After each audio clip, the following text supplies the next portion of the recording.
Since the dawn of time, humanity has had stories, myths, and legends of gods and mortals alike battling for all of reality. And today, while that content may exist, it's a little, corporate, almost? I mean, don't get me wrong, there's plenty of fantastic stories and amazing quality out there, it's just, when you turn to Hollywood producing the same film over and over again across different genres, I mean, the art critics picking and choosing who gets famous, and then don't even get me started with the internet and the AI slop it produces, you start to wonder where it all went wrong. From the Shakespeares to Cats, from Leonardo to whatever this is, and myths and legends to literal slop. What happened? One piece of advice I heard when I first started YouTube was, don't be too original. Find something that worked for someone else and make it your own. Learn how other people make thumbnails, how to paste videos, what content people like from others, and just do it better. You need to basically be a mini Mr. Beast if you want real money. And I feel like this mentality encompasses the main problem. No one's setting out to do something different because it isn't easily profitable to be different. Not to mention, one of the unintended side effects of the internet is turning humanity into a massive echo chamber, helplessly bouncing every terrible thought and regurgitated joke off of each other. And this doesn't just apply to the internet. Hollywood, again, is overrun with explosions and lens flares. AAA games are trying to squeeze every last drop of money out of their users as possible, and people in general just spend all of their time copying each other.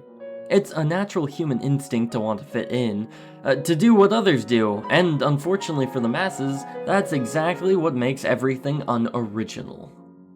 So what? Everyone wants to fit in. That didn't stop people in the past from standing out. All the great poets, playwrights, authors, and whatever else you want to throw into the mix are all still human. So why is it any different now? Well, in my opinion, comfort and comparison play a factor in the mix. Back in the day, what did people do? They read books, they went to the local pub. There were a lot of things to pass the time, but there were less distractions. No music to block out the racing thoughts, no TV to build parasocial relationships with. If an artist felt pain, they drank, and they painted.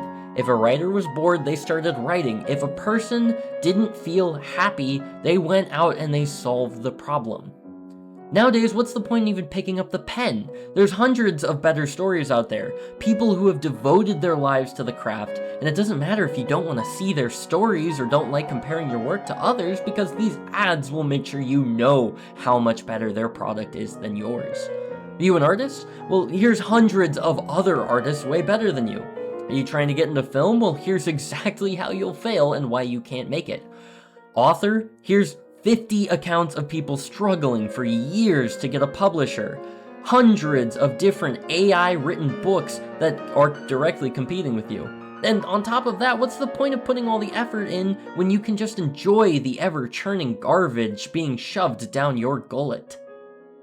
People nowadays are scared to be different. It's uncomfortable to put yourself out there. Difficult to devote your life to something with the expectations that it might fail. Not to mention that the expectation for most people is that an individual will go to college, get a career, something significantly more stable and straightforward. But I have to ask, is that rewarding? Does an artist feel fulfilled when they switch their major from illustration and graphic design to business? Will a person in their 50s look back on their forgotten dreams, whisper of it being for the best, and maturity in their ears, and say, I don't wonder how it could have been, what I could have accomplished? Is someone who exchanges their passions for success, their lives for their livelihood, their dreams for their comfort going to be happy in the end? I don't know. All I do know is that passion for life, love, and art is at an all-time decline, and it has been for years. Like and subscribe though.